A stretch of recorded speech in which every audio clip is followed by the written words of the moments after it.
آپ سب کی تشریف آوری کا بہت شکریہ. یہ دوسری نشست ہے ڈاکٹر اشتیاق احمد کے ساتھ. کل ڈاکٹر ناظر محمود نے ان کا بہت تفصیلی تعارف کرایا تھا، لہٰذا میرا خیال ہے کہ دوبارہ تعارف کرانے کی ضرورت نہیں. تو آج جس کتاب پر بات ہوگی وہ کوئی 12 سال پہلے انہوں نے لکھی تھی، دا گیرسن اسٹیٹ. اور گیرسن سے غالباً مراد یہ کہ ایک ایسی ریاست جو ایک قلعے کی طرح ہے، اور بڑا اچھا نام چنا آپ نے اس کے لیے. تو اشتیاق، میرا سوال آپ سے یہ ہوگا کہ دنیا جہاں میں افواج ہیں اور ان افواج کا کام یہ ہے، یہ کام انہیں سونپا گیا ہے کہ وہ اپنے جغرافیائی حدود کا دفاع کریں. جی. کیا کوئی دوسرے ملک بھی ایسے ہیں جہاں وہ نظریاتی سرحدوں کا دفاع بھی کرتے ہیں؟ کیا یہ کام بھی انہیں سونپا گیا ہے؟ جہاں تک میرا علم ہے اس کے بارے میں ایسا شاید نہیں ہے، لیکن آپ میری تصحیح کر سکتے ہیں. تو مثال کے طور پر جب اسرائیل جنگ کرتا ہے عربوں کے خلاف تو وہ یہود مت کے لیے نہیں کرتا، وہ اسرائیل کے لیے، ایک ریاست کے لیے کرتا ہے. یہ بات کیا درست ہے؟ اور اگر درست ہے تو اس کا پس منظر کیا ہے؟ یہ بہت بڑا سوال آپ نے کر دیا ہے. مقصد ہے کہ بڑے سوال آپ سے کیے بالکل. جائیں. دیکھیں، جو میں نے گیرزن اسٹیٹ کا میٹافر استعمال کیا ہے اس کو سمجھنے کی ضرورت ہے. گیرزن جو ہے وہ امپائرز کے فرنٹیئرز پہ ہوتا ہے تاکہ ان کے اندر جو کیپٹل ہے اس پہ اٹیک نہ ہو سکے. ساتھ ساتھ وہ امپائر کی جو ہے نا اپنی ٹیریٹری، وہ جو بھی ہے اس کو بھی پروٹیکٹ کرتے ہیں. تو the idea why I chose the garrison state was کہ انہوں نے اس کو صرف ایک ڈیفense کے طریقے سے نہیں سمجھا.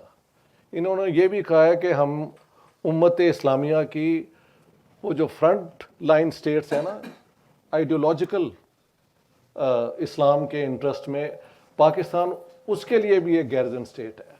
تو یہ صرف ڈیفenس کا آئیڈیا نہیں ہے، یہ ایک آئیڈیولوجیکل ریلیجن ڈریون آئیڈیا بھی ہے کہ we have a right to expand in the world if we can and defend Islamic interest wherever they are threatened.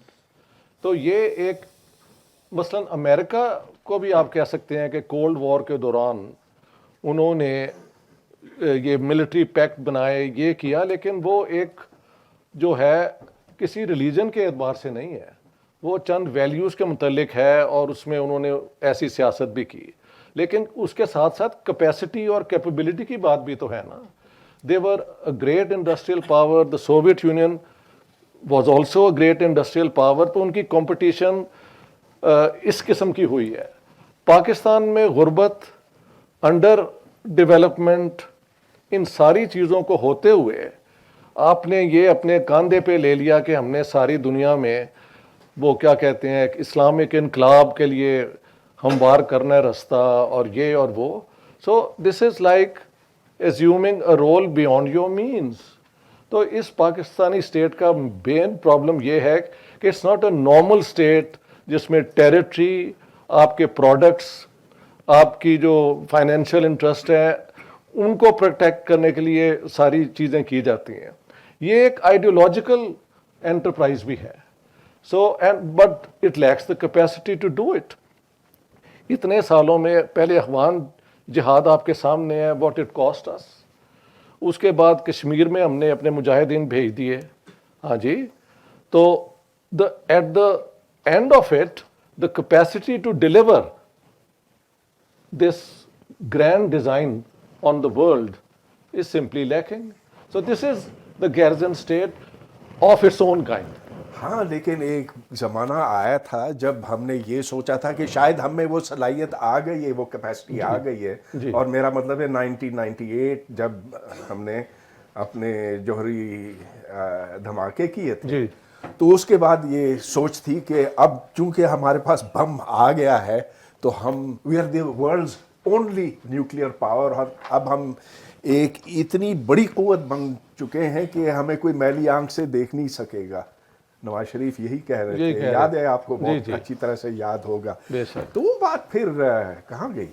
بات یہ ہے کہ اگر آپ باقی دنیا کو دیکھیں تو جتنے ہمارے نیوکلیر ویپنز تب تیار تھے اور اب بھی تیار ہیں، by comparison to the arsenal جو یونائٹڈ اسٹیٹس کے پاس ہے، رشیا کے پاس ہے، فرانس کے پاس ہے، انگلینڈ کے پاس ہے، capacity, it's not only the weapon but the weapon system جو ڈیلیور کرنے والا ہے. We are no match for any of these competitors for world domination. تو اسی لیے وہ جو ایک تھا کہ ہم نیوکلیر ویپن اسٹیٹ ہیں، it's a correct statement, but can it be a factor enough to turn the direction of politics in the world? No. The end result is کہ اس ڈیلوژن میں انوالو ہونے کے بعد ہم فائنینشلی بینکرپٹ ہو چکے ہوئے ہیں. ہمارے جو وہ پیٹرنس تھے انہوں نے پاکستان کو پریکٹیکلی ابینڈن کر دیا ہوا ہے. So we are all alone living under this delusion کہ since we are a nuclear power we can go around throwing our weight in world politics. نہ ریجنلی یہ کر سکے ہیں اور انٹرنیشنلی تو سوال ہی پیدا نہیں ہوتا، بلکہ یہ ہوا ہے کہ ہماری فوجیں جو ہیں وہ فورن پاورز کے انٹرسٹ کے لیے بار بار استعمال ہوئی ہیں. کلاسیکل ایگزامپل از افغانستان کے اندر، اور اس کے ساتھ پھر جب ایران اور سعودی عربیہ کا جھگڑا ہوا ہے وہاں پہ بھی ہم نے ایک پوزیشن لی. اب ہم چائنا کے ساتھ اس قسم کی ریلیشن شپ اسٹیبلش کر رہے ہیں، لیکن I was going through the Chinese Pakistan relationship, وہ 2-3 وہاں پہ انٹرنیشنل کانفرنسز ہوئی ہیں جہاں پہ انہوں نے پاکستان کو بلایا بھی نہیں. So even China is not all that keen to you know bail out Pakistan unless they change their ways.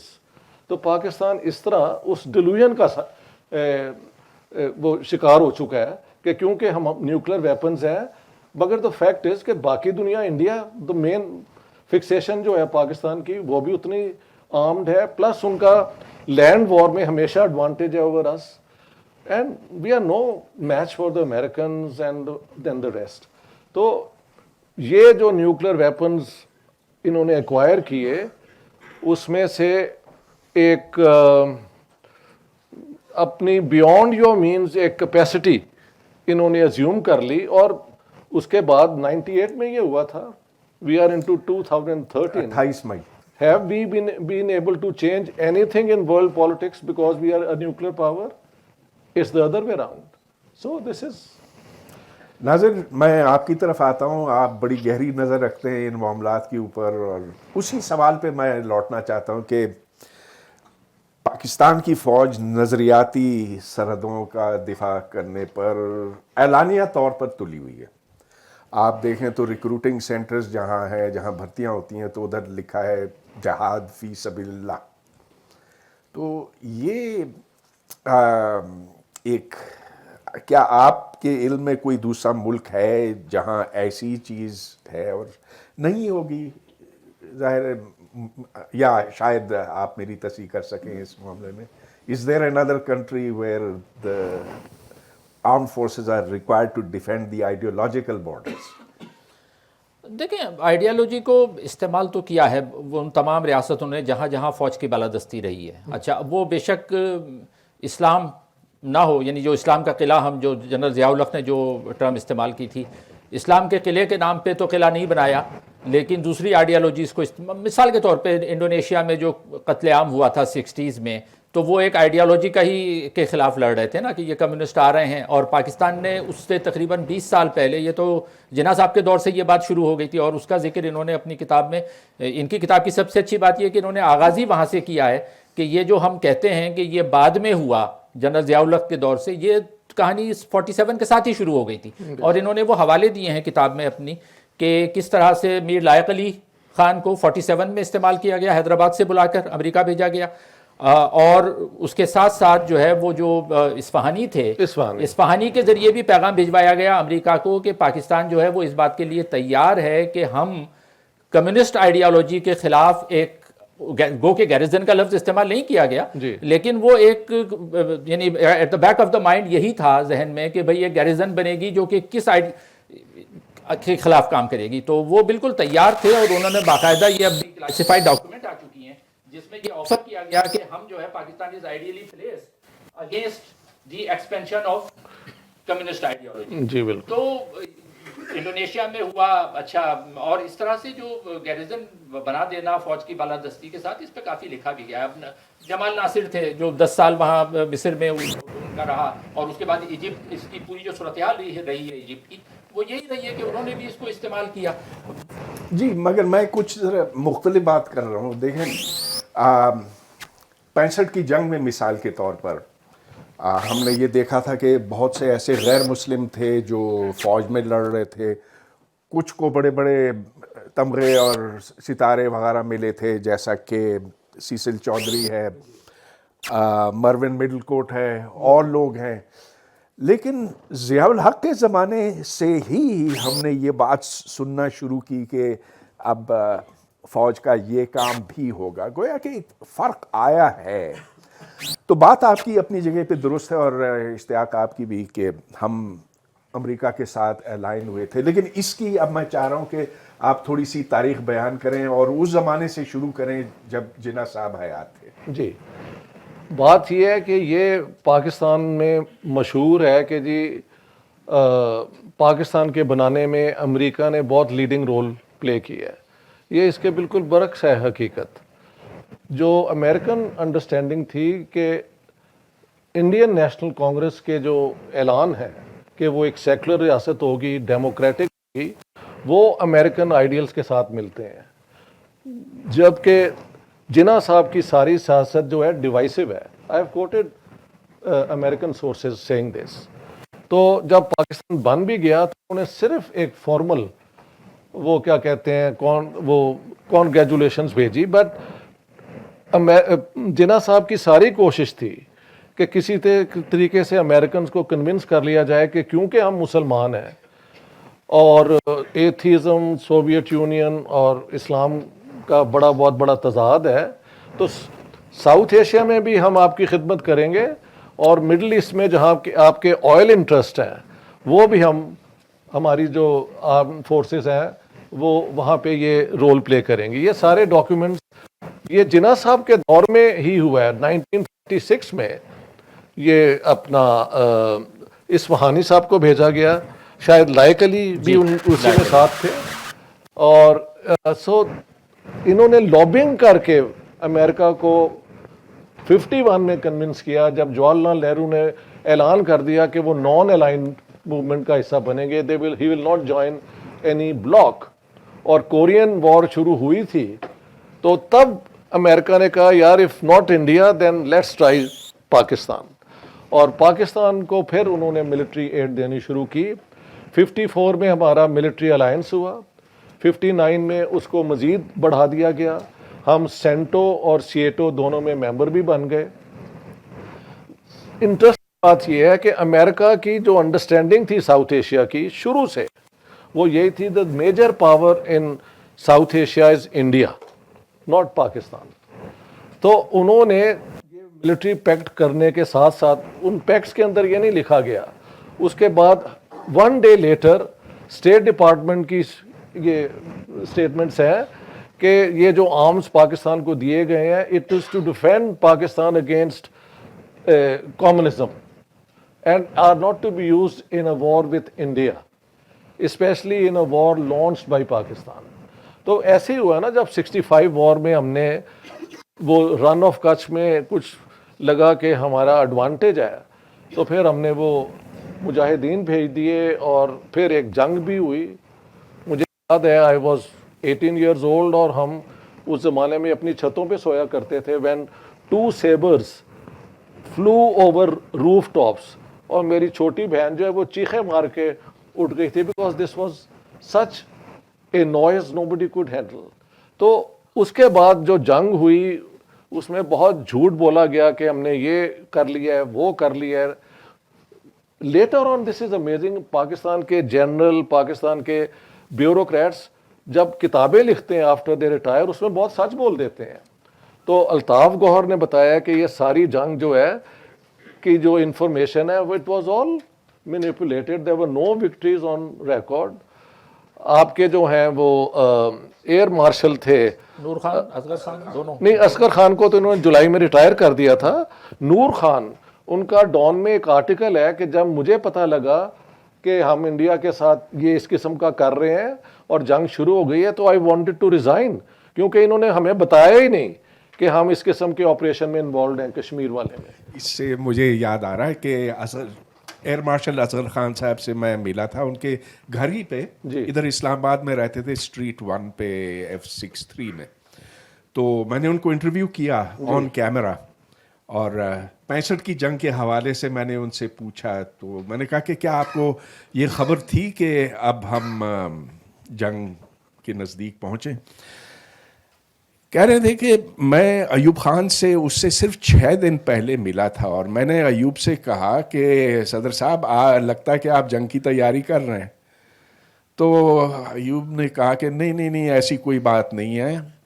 میں نے کہا کہ میں تو یہ اور ہر طرف سے سن رہا ہوں. تو میں نے کہا ہاں کچھ کھٹ پٹ ہوگی, ہم بھیجیں گے ادھر لیکن وہ کچھ کریں گے نہیں. مجھے فورن آفس نے بتایا, یعنی کہ ذوالفقار علی بھٹو نے بتایا ہے کہ انڈیا ہم پر حملہ نہیں کرے گا, لیکن پھر حملہ کر دیا. وہ تو بات آپ کی بالکل ٹھیک ہے اس لحاظ سے. اس میں ایک اور بات بھی ہے, میجر جنرل اختر حسین ملک جن کو یہ آپریشن جبرالٹر اور گرینڈ سلیم دیا گیا تھا, انہوں نے بعد میں ایک خط لکھا تھا اپنے چھوٹے بھائی کو کہ جب بھٹو صاحب نے ہمیں کہا کہ دیکھیں کشمیر کے اندر جب تک جنگ ہوگی تو وہ ڈسپیوٹڈ ٹیریٹری, میں انٹرنیشنل لاء کا بہت بڑا ایکسپرٹ ہوں, so India will never cross the international border and attack Pakistan. تو وہ کہتے ہیں کہ میں نے یہ تب بھی کہا کہ if I attack the throat of my enemy, the enemy will thrust his sword in my stomach. تو آپ کشمیر میں مجاہدین بھیج کے یہ سوچیں کہ انڈیا پاکستان کا لاہور کا وہ جو ہے وہ نہیں کھولیں گا, یہ حماقت ہے. بلکہ جو میری کتاب میں نے شو کیا ہے کہ جب یہ انڈین ٹروپس ادھر آ گئیں تو پاکستانی فورسز پی ٹی کر رہی تھیں صبح کی, دے ڈنٹ نو. یہ تو ہماری ایئر فورس نے جب انڈین فارمیشنز دیکھیں کہ they are moving towards Pakistan, so they called up lieutenant general Sarfraz Khan یا ملک یا جو بھی ان کا نام تھا کہ sir we are under attack, the Indians are advancing towards Pakistan. تو آپ اندازہ لگائیں ان کی اپنی انٹیلیجنس کتنی ناقص تھی, ہاں جی, کہ ان کو پتہ ہی نہیں لگا اور ان کی کیلکولیشن بالکل ان ریئلسٹک ہے. So that's one thing. If you give me the permission, garrison state کی ایک دو اور چیزیں بھی میں بتا دوں. Why I just don't call it national security state. یہ اکثر لوگ کہتے ہیں جی Pakistan is a security state. اس کی وجہ ہے کہ گیرزن اسٹیٹ کا جو کانسیپٹ ہے یہ ایک امریکن پولیٹیکل سائنٹسٹ لاسویل, ہاں جی, لاسویل کا ہے. اس نے کہا ہے کہ ایک جب فیئر آف اگریشن ہوتا ہے نا کہ ہمارے پہ کوئی حملہ ہونے والا ہے, اور تو اس آئیڈیا کو لے کے دا اسپیشلسٹ آن وائلنس یہ کلیم کرتے ہیں کہ اس سوسائٹی کو بچانے کے لیے صرف ہم ہی اس قابل ہیں, اور وہ پھر اپنی اسپیشلائزیشن کر دیتے ہیں. ایجوکیشن کو بھی وہ لیڈ کرتے ہیں, وہ جو کیا کہتے ہیں بزنس انٹرپرائزز بھی ایکوائر کر لیتے ہیں. تو if you now look at Pakistan, یہی تو ہوا ہے کہ military is one of the major وہ کیا کہتے ہیں انٹرپرینیورز ان پاکستان, اور ان کی کئی بزنسز چلتی ہیں, اور ان کا کلیم بھی یہ ہے کہ ہماری جو کانٹریکٹ ہوتے ہیں ڈیفینس میں یہ وہ بالکل ہم آنر کرتے ہیں. تو گیرزن اسٹیٹ کی جو کریکٹرسٹکس ہیں نا, it's not just the fear of the foreigner, it is also کہ democracy means nothing, effective government means کہ یہ جو فوجی ہیں جن کے پاس یہ ایجوکیشن ہے ہر قسم کی چیز کو ڈیل کرنے کی, وہ اس سوسائٹی کو لیڈ کریں. تو یہ بھی اس کا ایک فیچر ہے. ناظر آپ کیا کہتے ہیں اس کے بارے میں؟ دیکھیے اگر لوگوں کے اندر ایک خوف بٹھا دیا جائے, اگر انہیں بتا دیا جائے کہ بھیڑیا باہر کھڑا ہے تو پھر وہ ہر چیز قربان کرنے کے لیے تیار ہو جاتے ہیں. وہ کہتے ہیں کہ ٹھیک ہے فوج جتنی بھی بڑی رکھنی ہے کم ہے کیونکہ ہمیں خطرہ لاحق ہے. کیا آپ سمجھتے ہیں کہ ایسی سوچ ہمارے اندر ہے, ڈالی گئی ہے, اور کیا کامیابی سے ڈالی گئی ہے کہ نہیں؟ بہت کامیابی سے ڈالی گئی ہے, بہت زیادہ کامیابی سے ڈالی گئی ہے. یعنی اس سے زیادہ کامیابی کیا ہوگی کہ 75 سال سے ہمیں نہ صرف حالت جنگ میں رکھا گیا ہے بلکہ حالت جنگ کے ساتھ ساتھ ایک جنگ کا مسلسل خوف ہمارے اندر پیدا رکھا گیا ہے کہ اگر وہ خوف نہیں رہا تو لوگ پھر سوال کرنے لگیں گے. اور ان سوالوں سے بچنے کے لیے یہ ضروری تھا کہ اس ایک خطرے کو یا خطرات کو مسلسل قائم رکھا جائے, اور قائم رکھنے کے نتیجے میں لوگ ہمیشہ اس ڈر اور خوف کا مطلب ایک اور میں مثال دیتا ہوں نا. ہم سے یہ کہا گیا کہ ایٹم بم جب بن جائے گا, جو لوگ ایٹم بم کی مخالفت کر رہے تھے ہمارے جیسے لوگ یا ڈاکٹر پرویز ہود بھائی جیسے لوگ جو اوپنلی کہہ رہے تھے کہ ایٹم بم نہیں بنانا چاہیے, تو اس وقت جو آرگیومنٹ دیا جاتا تھا وہ یہ دیا جاتا تھا کہ جی دیکھیں ایک طرف آپ اعتراض کرتے ہیں کہ اتنا پیسہ خرچ ہو رہا ہے فوج پر اور دفاع پر, اگر ایٹم بم بن جائے گا تو پھر تو ہمارے تو بارے نیارے ہو جائیں گے, یعنی ایک ایٹم بم ہی کافی ہے. تو جو ہمیں جھانسا دیا گیا وہ یہ دیا گیا کہ جی ایٹم بم بننے کے بعد جو کنونشنل ویپنز ہیں ان کنونشنل ویپنز کی کوئی ضرورت ہی نہیں رہے گی, اور اگر ہوگی بھی تو اتنی کم ہوگی کہ ایٹم بم کافی ہے. یہ باقاعدہ نیریٹو تھا جو اس وقت پروپیگیٹ کیا گیا ان لوگوں کے سامنے جو کہ ایٹم بم کی مخالفت کر رہے تھے ہمارے جیسے کہ بھئی یہ نہ بناؤ. لیکن پھر اس کے بعد پچھلے 25 سال میں کیا ہوا, اس کے باوجود بھی وہ خطرہ برقرار رکھا گیا جس کی آپ بات کر رہے ہیں کہ وہ جو ایک خطرہ رکھا جاتا ہے اور عوام میں اس کا نفوذ کر دیا جاتا ہے اور وہ صلاحیت ہو جاتا ہے, کیا جاتا ہے مصنوعی طور پر کہ یہ خطرہ موجود ہے. تو اب سوال یہی پیدا ہوتا ہے کہ جب ایٹم بم بنا لیا اور وہ ایٹم بم ہی کافی ہے تو پھر یہ کنونشنل تو اخراجات کم نہیں ہوئے, کنونشنل ویپنز پہ اخراجات وہی کہ وہی ہیں. تو اب یہ سوال تو اٹھیں گے نا. لیکن پھر کیا ہوتا ہے کہ دوسرے چھوٹے موٹے ایڈونچرز ہوتے ہیں, تو جب وہ سارے ایڈونچرز چل رہے ہوتے ہیں تو عوام تو مسلسل ایک خطرے کا ہی شکار رہتے ہیں نا. تو یہ خطرہ کم نہ ہوتا ہے اور نہ ہونے والا ہے. تو اصل بات یہ ہے کہ یہ, اور اس کے لیے پوری ذہن سازی کی گئی ہے. ذہن سازی نہ صرف نصاب کے ذریعے, کیونکہ میرا تعلیم کے شعبے سے بھی تعلق ہے, تو آپ دیکھ لیں کہ جو جس طرح سے تعلیم کو جس نہج پر ڈالا گیا, اور یہ آج کی بات نہیں ہے اور یہ ضیاء الحق کے دور کی بات بھی نہیں ہے کہ جہاد کے دور میں کیا گیا ہو. یہ ایوب خان کے دور سے وہ ڈاکٹر اشتیاق احمد قریشی ہوا کرتے تھے ایک, جو کہ کیمبرج کے وہ ہسٹری کے وہاں سے کوالیفائڈ تھے, لیکن انہوں نے پوری ہمارے نصاب کو, خاص طور پہ تاریخ کے نصاب کو ایک ایسے ڈائریکشن میں ڈالا جس میں جہادی سوچ پروان چڑھائی گئی. اور جب وہ جہادی سوچ آپ پروان چڑھائیں گے تو اس کے نتیجے میں تو یہی ہونا ہے جو آج ہو رہا ہے. کل کیا ہوا ہے, یہ ساری جہادی سوچ ہی تھی نا, اسی کا شاخسانہ ہے, اسی کے نتیجے میں یہ ہو رہا ہے. اور پھر اگر کوئی یہ معصومیت سے ہمارے بیوروکریٹ یا جنرل یہ کہیں کہ ہمارے ملک کو پتہ نہیں کس کی نظر لگ گئی ہے, تو میرا تو دل چاہتا ہے کہ ان کا گلا پکڑ کے پوچھوں کہ آپ کو پتہ نہیں ہے کس نے کیا یہ. ٹھیک, آپ نے ذہن سازی کی بات کی تو چلیے اس بات کو تھوڑا سا آگے بڑھاتے ہیں. ایک عام کہاوت ہے پاکستان میں کہ بہت سے ملکوں کی افواج ہوتی ہیں لیکن پاکستان ایک ایسا ملک ہے جہاں فوج کے پاس ایک ملک ہے. ہاں, اب یہ بات تو ہمیں اور پیچھے سے دیکھنے کی ضرورت ہے, اسی لیے میں چاہ رہا ہوں کہ تاریخ کے حوالے سے آپ بتائیں. جو مسلم لیگ کے لیڈران تھے اور جو اس وقت عام مسلمانوں کی تعلیم کی صورتحال تھی, تو جب پاکستان بنا بہت کم لوگ ایسے تھے جو ٹیکنیکل کام کر سکتے تھے, جو ایڈمنسٹریٹو کام کر سکتے تھے. تو ایک دلیل یہ بنتی ہے کہ فوج قدرتی طور پر ایسے حالات میں ابھری جہاں سویلینز میں وہ سکت نہیں تھی. جی, اور اس وقت فوجی سویلینز کے بارے میں کہتے تھے بلڈی سویلینز, یہ نالائق اور نکٹھو ہیں.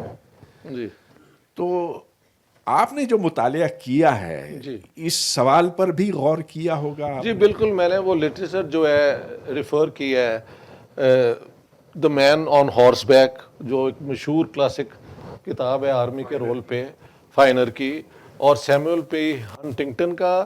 یہ 60s میں ایک تھیسس آیا تھا کہ جیسے آپ نے بتایا کہ ان ملکوں میں جہاں پہ ایک مڈل کلاس اسٹرانگ اور بڑی نہیں ہے, جہاں پہ پڑھائی لکھائی بہت کم ہے, تو جو لوگ آرمی میں آتے ہیں ان کو ماڈرن ایجوکیشن حاصل کرنی پڑتی ہے, تو وہی ماڈرن آئیڈیاز لے کے اس سوسائٹی کو لیڈ کر سکتے ہیں. جہاں پہ بورژوازی نہیں ہے وہاں پہ آرمی ہسٹوریکلی یہ رول پلے کر سکتی ہے. اور اس میں ایکچولی جو انہوں نے اگزامپل کو رکھا تھا وہ اتا ترک کا تھا کہ اتا ترک نے جب ترکی کو بچایا فرسٹ ورلڈ وار کے بعد اور جو اسٹیٹ بنائی تو اس میں سے ایک ماڈرن سیکولر ترکی نکلا. اور ایوب خان کے جو پہلے چند سال ہیں نا یہ مجھے کہتے ہوئے تھا دے ور یعنی اینٹی کمیونسٹ تو وہ ڈیفینیٹلی تھے بٹ وہ پرو کیپٹلسٹ بھی اتنے زیادہ تھے کہ کسی طریقے سے جو ریفارم وہ کر رہے تھے ایک modern farmer strong farmer class پیدا ہو جو اس میں انویسٹ کرے. وہ ایک گرین ریولوشن کی اسٹریٹجی بھی آئی تھی. انہوں نے مسلم فیملی لاز بھی لے کے آئے جس میں انہوں نے عورتوں کے رائٹس کو مضبوط کیا. 16 سال کی شادی سیلنگ بنائی کہ اس سے چھوٹی لڑکی کی شادی نہیں ہونی چاہیے. انہوں نے جو کیا کہتے ہیں یتیم ہو جاتے ہیں مثلا ایک if I am a grand father and I have several children اور ان کے آگے بچے ہیں ان میں سے اگر ایک بیٹا یا کچھ بیٹی فوت ہو جاتی ہے تو دادی کی property according to I think both Hanafi and Jafari law وہ باقی بہن بھائیوں کو ملتی ہے اور جو بچہ فوت ہو جاتا ہے اس کی اولاد کو نہیں ملتی. اس کو بھی انہوں نے چیلنج کیا اور کہا کہ یہ اسلام کیونکہ جسٹس کے لیے ہے یہ ہے وہ ہے تو یتیم جو بن جاتے ہیں گرینڈ چلڈرن ان کو بھی انہوں نے رائٹ ٹو پراپرٹی دیا. اس سے پہلے 1961 میں انہوں نے شریعہ کے رول کے مطابق عورتوں کا جو ہے 1 شیئر اور مردوں کا لڑکوں کا 2 شیئرز یہ بھی وہ لے کے آئے. اور یہ تو ہمیں اپنے گھر میں پتہ ہے کہ ہماری جو پھپھی ہیں ان کی جب شادی ہوئی تھی تو دادا جی نے بہت کچھ دے دیا تھا جو دے سکتے تھے. بعد میں انہوں نے کیس کرتے اپنے بھائیوں کے پہ اب ہمیں پراپرٹی بھی دو. تو ہر گھر میں یہ مسئلہ تھا. تو Ayub Khan in that sense was a capitalist moderniser. اس کے علاوہ جو ہمارے پولیٹیشین ہیں جنہوں نے یہ پاکستان بنایا وہ تو سارے فیوڈل لارڈ تھے اور پاکستان میں حکومت 47 کے بعد 58 تک was going toward civil war. مثلا سپٹمبر 1957 میں 57 یا 58 میں ایسٹ پاکستان کی اسمبلی کے ڈپٹی اسپیکر شاہد علی کو اپوزیشن نے یہ جو مائکرو فون ہوتے ہیں لے کے پکڑ کے مار دیا. اور پاکستان میں ایک ڈر پیدا کیا گیا کہ کیونکہ عراق کے اندر کمیونسٹ وہ بات پارٹی آ گئی ہے اور communism is moving towards this part. تو یہ 3-4 چیزیں لے کے I think the west wanted Pakistan to succeed as a capitalist country کیونکہ انڈیا پرو سوویٹ تھا اور سوشلزم پہ بیس تھا. سو یہ جو ویسٹرن انٹرسٹ تھا وہ تو اس کے اندر سیموئل پی ہنٹنگٹن ایوب خان کو آئیڈینٹیفائی کرتا ہے ایز اے ماڈرنائزر. وہ دوسری بات ہے کہ بعد میں سے اسی آرمی کے اندر سے ضیاء الحق نکلتا ہے. And I think if you want I can explain کہ بیسکلی آئیڈیا جہاں پہ کمیونل بنیاد پہ ایک اسٹیٹ بنے گی اور جو مذہب کے نام پہ اسٹیٹ بنے گی اس کی ماڈرنائزیشن سیکولرزم کی طرف اگر جائے تو اس کو روکنے کے لیے کئی آرگومنٹس آ جاتی ہیں. سیموئل ہنٹنگٹن نے تو ایوب خان کی تعریف میں تو قصیدے لکھے تھے. جی جی بالکل. اچھا اشتاق مجھے کل پتہ چلا جب ناظر نے آپ کا تعارف کرایا کہ you are a midnight's child. سن 47 میں آپ کی پیدائش ہوئی. خیر میری کچھ دیر بعد ہوئی لیکن میں 8 سال کا تھا جب 58 میں مارشل لاء لگا. جی. اور مجھے یاد ہے کہ صرف ہمارے خاندان میں نہیں ہمارے پورے محلے میں خوشیاں منائی گئیں. شکر ہے آپ کہہ رہے ہیں کیونکہ مجھے یہی ڈر تھا اگر میں نے کہا مجھے پاتا ہے لاہور کے اندر مجھے وہ نظر آ رہا ہے لوگ پنجابی میں کہتے ہیں لوڈیاں پا رہے سن کہ شکر ہے پاکستان بچ جائے گا. یہ فیکٹ ہے. ٹھیک یعنی کہ حالات میں اتنا زیادہ بگاڑ آ گیا تھا. جی جی. اور مجھے یاد ہے میں 8 سال کا تھا لیکن جب ریڈیو پاکستان پر ایوب خان نے خطاب کیا تو اس نے کہا کہ دیز آر بلڈ سکرز. جی جی بالکل. These are black market. اور بہت سخت الفاظ اس نے استعمال کیے تھے. یعنی کہ پاکستان ان گورنبل ہو گیا تھا اس موقع پر. ایگزیکٹلی. اچھا 10 سال گزر گئے اور شروع کے 6 مہینے بڑے اچھے گزرے. سال اچھا گزرا پھر خرابی آتی گئی اور آتے 65 وار سے پہلے Pakistan was going up. Right. لیکن آخر یہ ہوا کہ ہم نے 4 مارشل لا دیکھے ہیں اور یہ لوگ جو ہمیں بلڈی سویلین کہتے ہیں, انہوں نے ملک کے ساتھ کچھ اتنا اچھا شاید نہیں کیا. آپ کا کیا خیال ہے؟ سیمیول پی ہنٹنگٹن ونس اگین سیز کہ آرمی ان حالات میں ماڈرنائزر ہوتی ہے, لیکن اگر وہ سیاست میں بہت زیادہ دیر تک رہے تو وہ اتنی کرپٹ بھی ہو جاتی ہے. تو وہی پاکستان میں ہوا. جب یہ آئے تو لوگوں نے انہیں قبول کیا, لیکن جب اتنی پاور آ جائے اور پھر پرانے جو سول سرونٹ کے ساتھ مل کے وہ جوڑ توڑ کس طرح کس کو کہاں اپوائنٹ کرنا ہے کس کو, انہوں نے یہ وہ سارے طریقے سیکھ لیے. اور جب سیکھ لیے تو پھر کیونکہ they were the most powerful institution in Pakistan, politicians جو ہیں they could never manage to create the supremacy of civilian rule. دیکھیں نا بھٹو صاحب پاکستان ٹوٹنے کے بعد جب پریزیڈنٹ پھر پرائم منسٹر بھی بنے تو ہی ہیڈ اے چانس کہ آپ آرمی کو دوبارہ نہ لے آئیں. انہوں نے وہ بلوچستان کے اندر وہ جھگڑا کر کے once again the army was back in. تو even Bhutto had to sort of patronize the army back into politics. تو یہ جو پاکستان کی جو ہے نا لیک آف ویژن اور اینٹی انڈیا ہونا, یہ سب کو سوٹ کرتا ہے, politicians and the military and the rest. اور اس کے اندر کس کے پاس سب سے زیادہ پاور ہے؟ میں نے کہا کہ by the time Zia ul Haq took over, the army has veto powers over Pakistan's domestic politics and foreign policies. تو یہ ہے نیٹ ریزلٹ. میں اس میں ایک چیز کرنا چاہوں گا جو ابھی بات کی گئی کہ 58 میں جو مارشل لا لگایا گیا تو اس وقت پاکستان ان گورنیبل ہو چکا تھا. میں اس نیریٹو سے تھوڑا سا اختلاف کروں گا. وہ اس لیے کہ اگر وہ ان گورنیبل ہونے کا جو تصور دیا گیا اس کا جو بیک گراؤنڈ ہے وہ ایوب خان سے پہلے ہمیں اسکندر مرزا کا کردار یاد رکھنا چاہیے, اور پورا اگر نام لیں تو میجر جنرل بھی لگتا تھا ان کے نام کے ساتھ.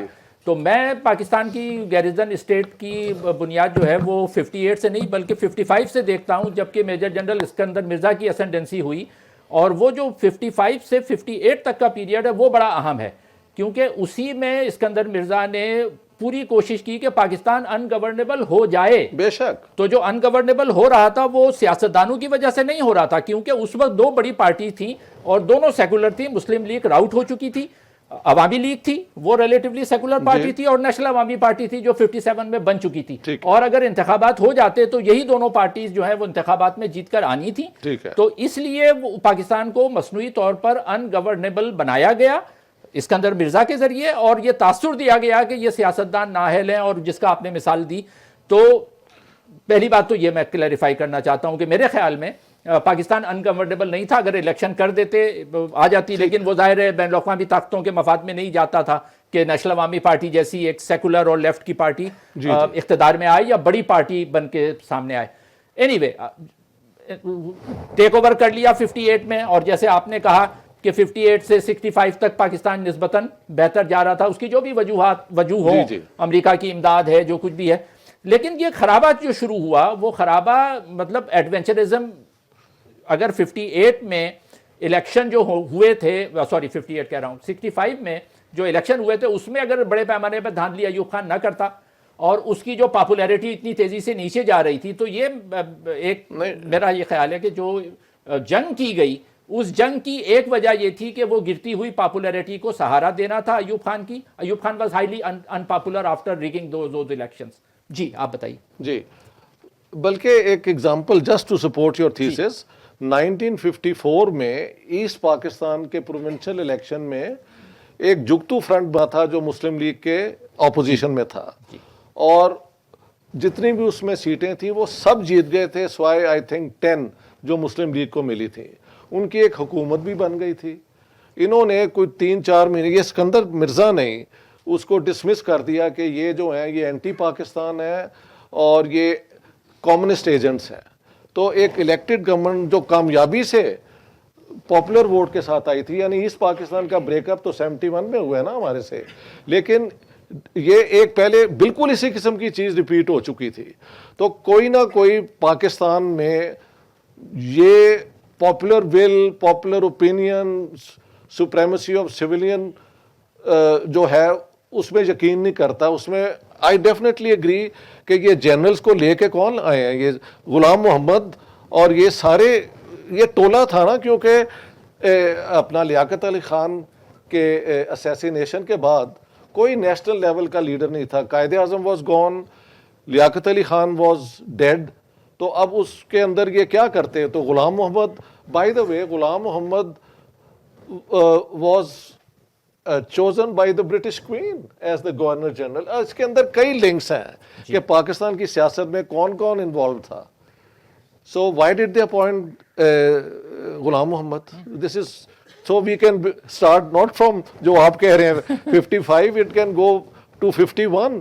So the linkages اگر ہم ڈھونڈنا چاہیں آپ کو ہر جگہ ملتے ہیں کہ پاکستان کا ایک کلاسیکل ایگزامپل ہے. While the Kashmir war was going on 47-48 کے اندر, تو نومبر میں جناح صاحب واز ان لاہور اور general Gracey was the supreme commander officiating. General Messervy جو بنے تھے he had gone to London. تو جناح صاحب نے کہا اسے گریسی کو کہ you commit the Pakistan army into the war. تو اس نے آکن لیگ کو جو سپریم کمانڈر تھا کنسلٹ کیا, اس نے کہا نو, کیونکہ دونوں طرف سے جو آفیسرز تھے وہ انگریز تھے, تو we don't want to fight one another. اچھا, تو گریسی دیکھا جائے اس کو تو مارشل لا کیا کہتے ہیں یار, کورٹ مارشل اس کا ہونا چاہیے, مگر فیبروری 1948 میں جناح صاحب اسے کمانڈر ان چیف بنا دیتے ہیں. تو how could he be a commander in chief when he had defied the governor general of Pakistan? Obviously things were still happening somewhere in London اور ان کی ایکسٹینشنز یہاں پہ تھی. اس کا ایک اور ایگزامپل بھی تو ہے نا, جب وہ جسٹس منیر نے اپ ٹرن کر دیا وہ جو کنسٹیٹوئنٹ اسمبلی کی ڈسولوشن ہے, اور وہاں پہ آرگومنٹ یہ دی گئی, by the way very interesting, جو آرگومنٹ انہوں نے دی کہ پاکستان تو انڈیپینڈنٹ ہے ہی نہیں, we are still a dominion, اور ڈومینین جو ہے اس میں جو ہوتا ہے representative of the British crown, he can decide to dissolve the constituent assembly. تو یہ تو انہوں نے اپنی آزادی کو نہیں مانا 56 تک, جب تک انہوں نے کانسٹیٹیوشن ڈکلیئر نہیں کیا. تو یہ اس طرح اس کی بیک گراؤنڈ, بہت politicians are involved, bureaucrats are involved, foreign powers are involved, لیکن the main winner was the army, کیونکہ یہی وہ انسٹیٹیوشن تھی جس کے پاس سب سے زیادہ وہ اکنامک ایڈ بھی آتی تھی, ملٹری ایڈ بھی آتی تھی. تو دیٹس ہاؤ. جی یہ اتفاقاً نہیں ہوا, یہ دانستاً ہوا. بالکل بالکل بالکل. آپ نے اپنی کتاب میں ایک حوالہ دیا ہے مارگریٹ بورک وائٹ کا. بہت ہی دلچسپ بات ہے. یہ انٹرویو لائف میگزین کو دیا گیا ہے شاید. وہ زمانے میں بہت ہی مقبول میگزین ہوتا تھا. سپٹمبر 1947. جی. اس کا دوسرا حصہ آپ نے کوٹ نہیں کیا, وہ میں نے الگ کہیں پڑھا تھا, وہ بھی میں آپ بتاتا ہوں. خیر, اس انٹرویو میں جناح صاحب سے پوچھا گیا کہ کیا سوویت یونین نے کسی اور ملک کے اوپر حملہ کیا ہے کہ آپ کو اپنا دفاع کرنے کی ضرورت پڑ رہی ہے؟ تو انہوں نے کہا کہ نہیں کیا. اس وقت سوویت یونین اس حال میں تھا ہی نہیں کہ وہ کر سکے. لیکن دیکھیں جناح صاحب کی سیاسی بصیرت بھی تھی. He was a very very far ahead of Gandhi, Nehru and the rest. اور دیکھیے تو ہوا بالآخر یہ کہ سوویت یونین نے حملہ کیا افغانستان پہ. He foresaw that. He could foresee that. لیکن دیکھیں مزے کی بات یہ ہے, The British could foresee that. یہ آپ نے کوٹ نہیں کیا, اسی انٹرویو کا کے بعد میں آتا کہ اسی لائیو فوٹوگرافر نے پوچھا جناح صاحب سے کہ آپ نے ملک تو بنا لیا, لیکن اب یہ چلے گا کیسے, کیونکہ آپ کے پاس تو کوئی وسائل ہے ہی نہیں. آپ کے پاس نہ پڑھے لکھے لوگ ہیں, نہ تیل ہے, نہ کوئی ایسی معدنیات ہیں, تو پھر کیسے چلے گا؟ جس کا جواب جناح صاحب یوں دیتے ہیں, کہتے ہیں کہ دیکھو ادھر امریکہ ہے اور ادھر سوویت یونین ہے, کمیونسٹ ہے, اور ہم بیچ میں ہیں, تو کیا ہم اپنی پوزیشن سے استفادہ نہیں کر سکتے؟ کیا ہم اس کا فائدہ نہیں اٹھا سکتے؟ And he is brilliant Jinnah, he is brilliant. He is brilliant. I have never questioned that. But whether the consequences of مجھے that حیرت ہے. brilliance have been in our... مجھے حیرت ہے کہ that's a وہ different matter. جس سوچ نے کباڑا کیا اس چیز کو بریلینٹ کہا جا رہا ہے. مجھے حیرت ہو رہی ہے. نہیں وہ یہ وہی بات تو ہے. اسی سوچ کا خمیازہ تو بھگت رہے ہیں آج. نہیں لیکن بات سنیں, one of the classic texts of a politician تو وہ پرنس ہے نا میکیویلی کا. تو وہ بریلینس ہی ہے نا, وہ کہتا ہے یہ بھی کرو, وہ بھی کرو, یوں بھی کرو, as long as you can deceive the people and lead them. So in that sense, Yeah, I meant in the Machiavellian sense. Machiavellian sense. There is absolutely no doubt. ہاں جی. اچھا چلیے اب ہم اس بات پر آتے ہیں کہ دیکھیے 65 کی 58 میں تو لوگوں نے خیر مقدم کیا. جی. آپ کیا سمجھتے ہیں کہ اکتوبر 99 میں جب نواز شریف کو ہٹا دیا گیا تو اس کے بعد مشرف آیا, تو اس وقت بھی خاصی سپورٹ تھی لوگوں میں مشرف ہاں جی. فوج کی, اور یہ سپورٹ رہتی ہے ایک کافی عرصے تک. جی. پھر جیسے جیسے وقت گزرتا ہے تو پھر کچھ منہ میں کڑواہٹ آ جاتی ہے. جی. آپ بھی یہی محسوس کرتے ہیں, اور یہ کیوں آئی اور کیا نتائج اس سے برآمد ہوئے؟ دیکھیں میں سمجھتا ہوں اگر دنیا میں دیکھا جائے نا جہاں پہ پاکستان کی کریڈیبلٹی زیرو ہوئی ہے تو وہ 65 وار میں شاید نہیں ہے. وہ ہے کہ Indian prime minister Vajpayee comes to Lahore اور پرائم منسٹر نواز شریف, یہ دونوں لاہور اکارڈ کرتے ہیں کہ ہم امن سے اب رہیں گے, اور کشمیر کا ایشو بھی ہم تھرو نیگوشیشنز ایسا کریں گے کہ دونوں سائڈ تینوں سائڈ جو ہیں وہ اس میں سیٹسفائیڈ ہوں. تو ادھر وہ کر کے یہ جاتے ہیں, تو یہ کارگل انہوں نے کر دیا ہے. تو اس کے بعد دنیا کے اندر پھر یہ بھاگے اور یہ سارا کہ یہ جنگ رکوا دی جائے بل کلنٹن کے پاس. تو since then I think Pakistan کی انٹرنیشنل کریڈیبلٹی جو ہے وہ راک باٹم تب کی ہٹ کر چکی ہوئی ہے. اس کے بعد ممبئی کا اٹیک ہوتا ہے, یہ سارا کچھ انڈین پارلیمنٹ پہ جاتے ہیں یہ مجاہدین. This is provoking a neighbour to the in the most unforgivable manner. لیکن وہ سارا کچھ ہوتا رہا کیونکہ ساتھ ساتھ وار آن ٹیرر کی وجہ سے وہ ڈالر بھی آ رہے تھے. اب وہ سارا سلسلہ جو ہے نا American support to this sort of system وہ ودرا ہو چکا ہوا ہے. سعودی ایرانین جو کانفلکٹ تھا جس میں ٹیررزم دونوں طرف سے ہوئی, that is also over. China کا ہمیں بتایا گیا جی کہ سیپیک کے ذریعے by 2019 we will be exporting electricity. اب آپ دیکھ لیں none of those undertakings have delivered anything. اب جا کے میں دیکھ رہا ہوں کہ پنجاب جو اسٹرانگ ہولڈ ہے ہماری آرمی کا, وہاں پہ بھی لوگ پروٹیسٹ ہر جگہ پہ کر رہے ہیں. So finally the people of Pakistan realize کہ یہ جو انہوں نے سارا نیریٹو بنایا تھا نا کہ انڈیا کے خلاف اور کشمیر کو آزاد کرانا, یہ سارا it has turned into it has delivered nothing. تو پاکستان فائنینشلی بینکرپٹ ہے, پولیٹیکلی انسٹیبلٹی جو ہے وہ پرووربیل ہو چکی ہے. سو ان حالات میں لوگ کبھی تو بات کرنا شروع کریں گے نا.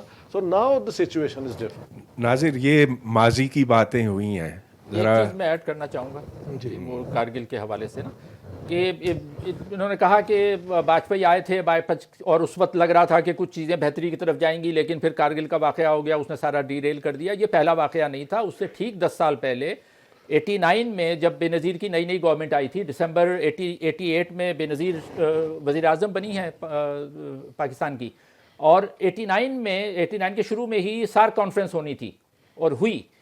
اور میں اس وقت زمانے میں جنگ میں لکھا کرتا تھا, تو مجھے یہ ایپیسوڈ پورا اچھی طرح سے یاد ہے کہ جب وہ راجیو گاندھی کا آخری سال تھا, اس میں 89 میں الیکشن ہونے تھے انڈیا میں, اور یہاں تو 2 ینگ پرائم منسٹر, یعنی وہاں پر راجیو گاندھی اور پاکستان میں بے نظیر بھٹو. سارک کانفرنس میں راجیو گاندھی یہاں آئے پاکستان آئے، اور اس وقت بہت توقع تھی کہ اب یہ لوگ، یہ لیڈر مل کے آگے بڑھیں گے، اور بیانات بھی ایسے دیے گئے کہ ہم ایک نیا چیپٹر کھولنا چاہ رہے ہیں اور ہم ایسا معاہدہ کریں گے کہ ہمارے جو پرانے تلخ چیزیں ہیں وہ ختم ہو جائیں گی. لیکن اس وقت جو ہے وہ مذہبی جماعتوں کو استعمال کیا گیا، خاص طور پر جماعت اسلامی کو استعمال کیا گیا، اور جماعت اسلامی نے جلسے جلوس کیے پورے ملک میں اور کہا کہ یہ سارک کانفرنس نہیں ہے، یہ شارک کانفرنس ہے، اور یہ شارک جو ہے یہ پاکستان کو کھا جائے گی اور ہم انڈیا سے تعلقات بہتر نہیں ہونے دیں گے. لیکن دیکھیں ایک منٹ اس میں میرا خیال ہے آپ کچھ زیادہ ہی فوج کو قصوروار ٹھہرا رہے میں ہیں نے اس فوج میں. کا نام نہیں لیا. لیکن آپ کو یہ بھی یاد ہے کہ اس کے چند مہینے بعد بے نظیر نے آزاد کشمیر کا دورہ کیا اور کہا کہ ہم 1000 سال تک انڈیا کے خلاف لڑتے رہیں گے. اچھا اب چھوڑیے ان باتوں کو. ایک بات میں بھی بتا دوں، مطلب کہ یہ ساری باتیں ہو رہی ہیں کہ اس کے بعد نواز شریف میٹ آئی کے گجرال یہ سارک کانفرنس میں، تو میں نے خود سویڈن میں بیٹھے ہوئے بے نظیر کو کہتے سنا ہے کہ جاتا ہے اور اب پنجابی میں باتیں کرتا ہے، یعنی she was taking a position کہ یہ دونوں بیٹھ کے امن کی بات کر رہے ہیں. تو آؤٹ آف پاور بے نظیر واز ایز وہ کیا کہتے ہیں ہاکش. تو یہ پاکستان کی سیاست کے اندر ایک وہ ہے وشیس سرکل جو اس میں گھس جاتا ہے.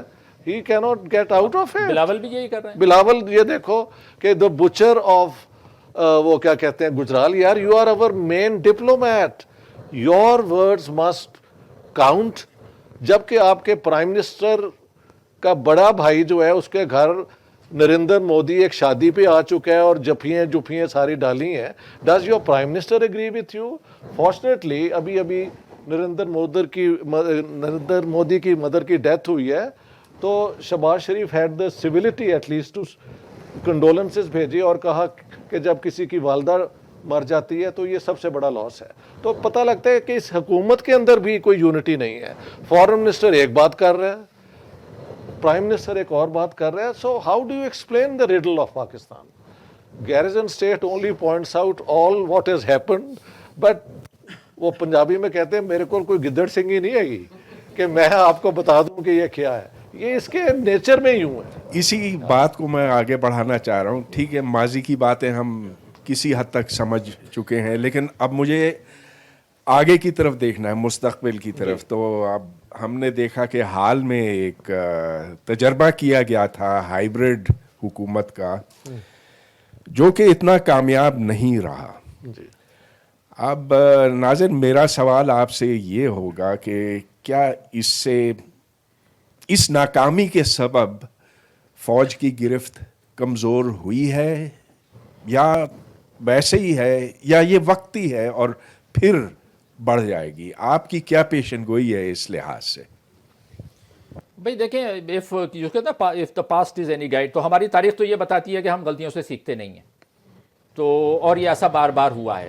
تو گو کہ خواہش تو یہ ہے کہ جو کچھ کہا جا رہا ہے اور کہا گیا ہے وہ درست ہو، لیکن مجھے اس کا امکان کم نظر آتا ہے کہ وہ جو کہا جا رہا ہے کہ ہم واقعی میں نیوٹرل ہو گئے ہیں اور اب ہمارا تعلق نہیں ہے اور ہم ان سیاسی قوتوں کو جو بھی فیصلہ ہوگا وہ کرنے دیں گے. اگر ایسا ہو تو بہت اچھا ہے، لیکن مجھے اس کا امکان کم نظر آتا ہے. اور یہ بھی مطلب یہ کہ جو ہائیبرڈ تجربہ عمران، ناکام تجربہ، کامیاب تو بالکل اس کو نہیں کہا جا سکتا، تھوڑا بھی کامیاب نہیں کہا جا سکتا، ڈیواسٹیٹنگ میں سمجھتا ہوں اس کو، تباہ کن تجربہ تھا وہ. اس تباہ کن تجربے کے نتیجے میں جو اب نیا سیٹ اپ لانے کی بات ہو رہی ہے، مجھے لگتا ہے وہ بھی ہائیبرڈ ہی آئے گا. تو وہ ہائیبرڈ عمران خان کا ایک آخری تجربہ نہیں ہے. مجھے ایسا لگتا ہے کہ آگے جو بھی سیٹ اپ بنے گا اس میں بھی ایک ملی جلی ہائیبرڈ ہی شکل آنی ہے، جس میں مل جل کر ہی فیصلے ہونے ہیں، اور ہر کوئی جس طرح اب تک تباہی میں حسب توفیق اپنا حصہ ڈالتا رہا ہے. اس میں سیاستدان بھی ہیں، عدلیہ بھی ہے، فوج بھی ہے، سب جس سے جتنا بن پڑا اس نے حصہ ڈالا ہے. اور اب مجھے آگے بھی یہی لگ رہا ہے کہ اگر مزید کوئی خرابہ ہوگا اس میں سب اپنا حسب توفیق حصہ ڈالیں گے، کیونکہ اگر سیکھنا ہوتا تو یہ اب تک سیکھ گئے ہوتے. مجھے توقع، میری امید تو، خواہش تو بہت ہے کہ سیکھ لیا جائے، لیکن مجھے اس کی توقع کم ہے. اچھا، یہ سوال میرا آپ دونوں سے ہے اور اسی سلسلے میں اسی سوال سے جڑا ہوا ہے. پاکستان جب بنا تو جو مسلم لیگ کے ارکان تھے وہ سارے زمیندار تھے, جی بالکل, پڑھے لکھے بہت کم تھے, اور بیوروکریسی میں بھی یہی بات, اس پر بھی یہی صادق آتی ہے. لہٰذا فوج کیونکہ واحد انسٹیٹیوشن تھی اس وقت, تو اس نے سارا پاور اپنی طرف کر دیا. ٹھیک ہے. لیکن اب 75 سال گزرے ہیں, یہاں اب ملک میں تعلیم زیادہ عام ہوئی ہے, یہاں سکل زیادہ ہیں, یہاں ماڈرنٹی پہنچی ہے, لہٰذا اب ایسے لوگوں کا فقدان نہیں ہے جو صنعتیں چلا سکیں, جو اور کام کر سکیں, جو ایک معیشت کی ضرورت ہوتی ہے. تو اب کے حالات اور اس وقت کے حالات مختلف ہیں, تو کیا اس کی وجہ سے فوج کی گرفت کمزور نہیں پڑے گی؟ میرے خیال سے تو مجھے تو یہی لگتا ہے کہ پاکستان کو بیل آؤٹ اس کے پیٹرنز نے کی ہے, وہ سارے اب تقریباً they are withdrawn that support. جو پیسہ آ جاتا تھا یہ آپ کریں تو ڈالرز ور ہیئر, اور یہ اور چائنا, یہ وہ, everybody is fed up with this unreliable nature of the Pakistani ruling elite power whatever. ان کے وہ سورسز جو تھے نا کہ جب وین ان ٹربل تو ہم وہ استعمال کر لیں گے, وہ کم سے کم ہوتے جا رہے ہیں. Hopefully disagreeing with you you know in a very modest manner, I do hope کہ فائنلی ہابس مثلاً, I like to quote Hobbes. Hobbes says کہ life in the state of nature is short, brutish and nasty.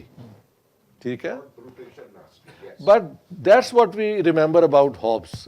لیکن if that was the only nature of human beings, we would remain in the state of nature. یہ بھی تو ساتھ ہے نا. So what is it that ultimately makes human beings realize کہ there is a limit to the war of all against all? یہ Hobbes کا basic question ہے. وہ کہتا ہے human beings are at the same time rational, اور جو instinct ہے نا سروائیول کا, وہ مجبور کرتا ہے کہ آپ پھر وہ وار آف وار کو ختم کر کے ایک سول حکومت بنائیں under the role of law, تاکہ جو ایک ٹوٹل آزادی ہے نا اسٹیٹ آف نیچر میں وہ تو ختم ہو جائے, لیکن سب کو سیکورٹی آف لائف ملے, اور اتنی وہ کیا کہتے ہیں فریڈم بھی ہو جس کو جو ساورن جو ہے, جو رولر ہے, وہ اس کو لیڈ کر سکے. میں آئی سے سم تھنگ ویری ان آرتھوڈاکس. میں سمجھتا ہوں کہ پاکستان میں ایک دم ڈیموکریسی کا جو فارمولہ ہے نا کہ اگر ڈیموکریسی آ گئی تو یہ سب ٹھیک ہو جائے گا. I have my doubts. I think Pakistan needs a caretaker government جس میں دا بیسٹ مائنڈس, آپ جیسے اسکالرز, نہیں ٹھیک ہے, I can understand people disagree with me, but having seen the way democracy has been abused in Pakistan, you know, after all, آپ کی constituent assembly نے ہی تو ایک religious community کو غیر مسلم قرار دیا ہے, تو یہ کوئی democratic decision تو نہیں ہے نا ایک elected parliament کی. تو democracy کے ذریعے undemocratic اگر آپ ڈیسیشنز لے رہے ہیں تو that's not democracy. Democracy means کہ it is bound by liberal ideals. ٹھیک ہے, تو میں اتنا ان ڈائلیوٹیڈ وہ کیا کہتے ہیں ان کوالیفائڈ سپورٹر ڈیموکریسی کا نہیں ہوں. I think we need to bring in the best minds of Pakistan, اور وہ ایک اس دور میں جو وہ کہتے ہیں بہت کرپشن ہے, رول آف لا جو ہے وہ آؤٹ آف آرڈر ہے, یہ ہے وہ ہے, for a year they should ensure کہ they pave the way for democracy, اور اس کے بعد اب الیکشن کروائیں, اور پھر ہوپ فلی انسٹیٹیوشنز بھی رسپیکٹ کی جائیں, اور Pakistan can turn the corner. So that's the way I look at. یہ ایک بہت بڑا موضوع ہے, لیکن اور آپ نے بہت سی الگ الگ مختلف باتیں کی. ناظر اشتیاق نے یہ کہا کہ انسان وہ جو اس کھوپڑی میں عقل رکھتے ہیں وہ سیکھتے ہیں اپنے تجربات سے, اور ماضی جیسا بھی ہو مستقبل مختلف ہو سکتا ہے. تو ان گزشتہ 75 سالوں میں آپ کے خیال میں ارباب اختیار نے کچھ سیکھا ہے، اور سیکھا ہے تو کیا سیکھا ہے؟ وہ کہتے ہیں کہ تاریخ سے جو لوگ ہیں وہ سیکھتے تو سب ہیں، لیکن سب اپنے اپنے مطلب کی چیز سیکھتے ہیں. یعنی وہ اگر کوئی ڈکٹیٹر ہے تو وہ ہٹلر سے یہ سیکھے گا کہ میڈیا کو کیسے کنٹرول کیا جائے، وہ یہ نہیں سیکھے گا کہ ہٹلر کا انجام کیا ہوا. تو وہ پڑھتے کچھ نہ کچھ سیکھتے ہیں، لیکن وہ اپنے مفاد کی چیز سیکھتے ہیں، وہ الٹیمیٹلی ان کے نقصان میں جاتی ہے. ڈاکٹر اشتیاق نے جو بات کہی اس پہ میں تھوڑا سا رسپونڈ، مجھے ویسے حیرت ہے تھوڑی سی کہ کمنگ فرام ہم، میں توقع نہیں کر رہا تھا کہ یہ ایک وہ کیبنٹ آف ٹیلنٹس کی جو بات ہے، یہ کیبنٹ آف ٹیلنٹس کا چورن ہمیں 70 سال سے کھلایا جا رہا ہے. کیبنٹ آف ٹیلنٹس آپ مجھ سے زیادہ جانتے ہیں، 54 میں جب وہی غلام محمد کی حکومت بنائی تھی تو اس وقت یہ کہا گیا تھا کیبنٹ آف ٹیلنٹس لا رہے ہیں، یعنی وہ بیسٹ ٹیلنٹڈ لوگ ہیں. معاشرے جو ہے نا وہ 9 رتنوں سے بدلتے نہیں ہیں کہ آپ 9 رتن کہیں سے لے آئیں، ایک بیربل لے آئیں، ایک ملا دو پیازا لے آئیں، اس کو بٹھا دیں اور وہ اپنی عقل مندی سے معاشرے کو جمہوریت جو ہے، میں اکثر کہتا ہوں کہ جمہوریت پہ ہمارے جیسے ملکوں میں ایک تختی لگی ہونی ہے، جہاں پر وہ تعمیری کام ہوتا ہے نا، جب سڑک بن رہی ہوتی ہے تو ایک تختی لگی ہوتی ہے کہ تکلیف کے لیے معذرت خواہ ہیں، تعمیری کام جاری ہے. تو جمہوریت جو ہے وہ تعمیری کام جاری ہے، تکلیف کے لیے معذرت خواہ ہیں، یہ ہمیشہ لگی رہنی چاہیے.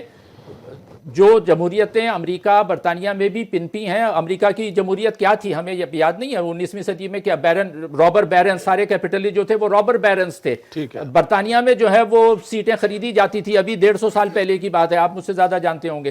وہی جمہوریت تھی جہاں خریدی جاتی تھی سیٹیں، لیکن وہ سال 100-200 سال میں نکلی ہیں وہ ملک بھی. تو حل جو ہے وہ 9 رتن حل نہیں ہے، حل یہی ہے کہ یہ سسٹم کو جو جمہوری عمل ہے، اس جمہوری عمل کو چلنے دیا جائے. بے شک اس میں کچھ قانون سازی ایسی ہو جاتی ہے جس کی آپ نے حوالے دیے، ایسی ترامیم آ جاتی ہیں جو غلط ہوتی ہیں. ابھی قانون پاس کیا گیا ہے ایک اور بلاسفیمی کا، وہ پاس کیا جاتا ہے، لیکن اسی کابینہ وہی جمہوریت ہے جو ہمیں 18ویں ترمیم بھی دیتی ہے. تو یہ ایک ایسا عمل ہے جو چلتا ہے، تو اس میں کچھ چیزیں ہم 2 قدم آگے بڑھتے ہیں، 1 قدم پیچھے ہٹتے ہیں، لیکن اس سسٹم کو توڑ کے کوئی کیبنٹ آف ٹیلنٹ، کوئی گنے چنے لوگ لا کے لوگوں پہ مسلط کر کے، میں نہیں سمجھتا کہ وہ مسئلے کا حل ہے. ناظر، میں اشتیاق کے ساتھ اختلاف نہیں کروں گا اس مسئلے پر. اتفاق شاید نہ کروں لیکن اختلاف بھی نہیں کروں گا. میں بیٹھا بھی مڈل میں ہوں نا. دیکھیے دونوں طرف سے مجھے دیکھیے جرمنی میں ہم نے دیکھا تھا ہٹلر کی آمد سے پہلے کہ کیسا ادھر کس طرح سے سماج کو ہموار کیا گیا، تیار کیا گیا جوز کو ختم کرنے کے لیے، اس در فسطائیت لانے کے لیے. تو وہاں ایک اکثریت حاوی ہو گئی اقلیت کے اوپر. اور چلیے پاکستان کا حوالہ ہم دیتے ہیں تو آپ دیکھتے ہیں کہ پنجاب اسمبلی نے ابھی حال میں یہ فیصلہ کیا کہ کسی کی شادی نہیں ہو سکتی جب تک وہ ایک نکاح نامے پہ دستخط نہ کرے کہ میں مرزا غلام احمد پر لعنت بھیجتا ہوں وغیرہ وغیرہ. یہ بھی فیصلہ کیا تھا اور متفقہ طور پر فیصلہ کیا تھا کہ کوئی ڈگری نہ دی جائے، کوئی سرٹیفکیٹ نہ دیا جائے جب تک وہ طالب علم قرآن نہ پڑھ سکے. تو آپ کو نہ بی اے مل سکتا، B S C, M phil, M B B S, P H D, کچھ بھی نہیں مل سکتا. اس پہ خیر عمل درآمد نہیں ہوا، لیکن یہ متفقہ فیصلہ تھا. اور کیا ہمیں جمہوریت کو مانتے ہوئے اسے درست قبول کر دینا چاہیے؟ دیکھیے مشکل باتیں ہیں، اور ایک آپ کا بھی جی میں دیکھیں، اب ہم یہی کہتے ہیں نا کہ دیکھیں انڈیا کے اندر نہرو کی حکومت سیکولر تھی اور اب میجورٹیرینزم آ گئی ہے، and therefore it's a different India. اگر ہم ان کے متعلق یہ کہتے ہیں تو پاکستان تو شروع دن سے میجورٹیرین ڈیموکریسی ہی رہا ہے. نہ وہ جو 7 مارچ 1949 کا جو ہے آبجیکٹو ریزولوشن، وہ تو یہ ہے sovereignty over the entire universe belongs to God Almighty, which He is delegated to the people of Pakistan. So already sovereignty does not belong to the elected representatives of the people, but to Almighty God. اور Almighty God means Sharia. تو آپ کی یہ جو ہے نا experiment جیسی یہ اسٹیٹ بنی ہے، یہ وہ ڈیموکریسی کبھی ڈیلیور نہیں کرتی جس کو آپ بھی ویلیو کرتے ہیں اور میں بھی کرتا ہوں. جب یہاں پہ اس قسم کی کویشچنز آئے ہیں تو ان کے جو لاز بنائی گئی ہیں, جس کا آپ نے بھی ابھی یہ 2-3 مثالیں دے دی ہیں, وہ میجورٹیرینزم کی حد ایکسٹریم فارم ہے. میں یہ جو ہے نا کیئر ٹیکر گورنمنٹ میں بھی ساؤنڈز اے بٹ آڈ, کیونکہ وہ ورلڈ بینک بھی بھیج دیتا ہے, یہ بھی ہوتا ہے. آئی واز تھنکنگ کہ ہمارے لوکل انٹلیکچوئل جو ہیں, جن کی جو کریڈیبلٹی ان کی بالکل کلین ہے کہ انہوں نے زندگی میں پڑھایا ہے تو پڑھایا ہے, اگر بزنس کی ہے تو پورے ٹیکسز دیے ہیں, اس قسم کے لوگوں کو لا کے ایک کنسنسس بنایا جائے کہ اگر ہم ڈیموکریسی بھی چاہتے ہیں تو اس پہ ڈیبیٹ تو کریں نا. Is majoritarianism democracy? Can a democracy pass such laws and is that not illiberal to have such laws passed? So اس کو ڈیموکریسی کو اتنا زیادہ وہ ہولی کاؤ نہیں بنانا چاہیے, اس کو ہسٹری کے اندر دیکھنا چاہیے کہ کیسے لوگ ہیں, کیسا کانٹیکسٹ ہے, کیسے حالات ہیں, تاکہ ہم پہلے کلیئر تو ہونا کہ ہمارے آبجیکٹیوز کیا ہیں اسٹیٹ کے. ابھی تک تو جہاد اور غزوہ ہند, how to get rid of that, you have to bring Pakistan back to the people of Pakistan. تو اس میں پڑھے لکھے لوگ, آپ جیسے ڈاکٹر صاحب, آپ جیسے یہاں پہ بھی دوست ہیں, بیوروکریسی میں بھی بہت شریف لوگ میں جانتا ہوں ہیں, آرمی میں بھی کچھ آفیسرز ہیں who are extremely decent people. اس قسم کے لوگوں کی حکومت ایک preparatory to democracy ہونی چاہیے. So I would stick to my position on this. Okay, in preparation for that democracy, now we open up the floor Yes, for questions. Sir, Assalamu alaikum. I'm Dr. Uzair Ahmed and I'm script editor in PTV Home. Sir, 47 کی اگر ہم بات شروع کرتے ہیں تو میرا خیال ہے کہ سعدی کا شعر مجھے یاد آتا ہے کہ خشت اول چون عہد معمار کج تا سریا میر اود دیوار کج. تو خشت اول شاید ہماری پہلے ٹھیک نہیں رکھی گئی. 56 تک آپ بتا رہے ہیں کہ ہم ڈومینین کا سٹیٹس انجوائے کر رہے تھے, پھر ہمارا کانسٹیٹیوشن آ گیا. سر مجھے لگتا ہے کہ 47 کے اندر مذہب جیتا جی, اور ہم نے 2 پاکستان بنا لیے. جی, 71 میں زبان جیتی اور ہم نے 1 کھو دیا. چلے, جنہیں ہم 2% کا کہتے تھے انہوں نے آج ہمیں آدھے ٹکے کا کر دیا ہے. جی, جی.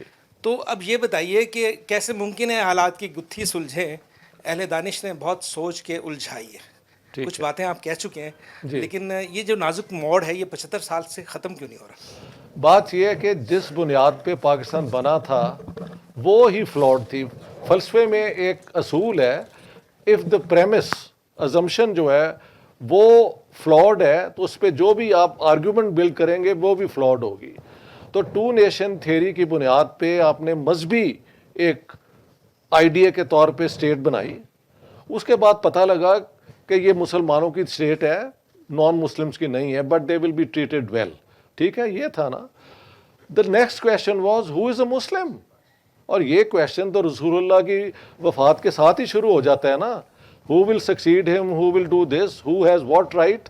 تو مسلمانوں کے اندر ڈیپ ڈویژن شروع سے ہیں.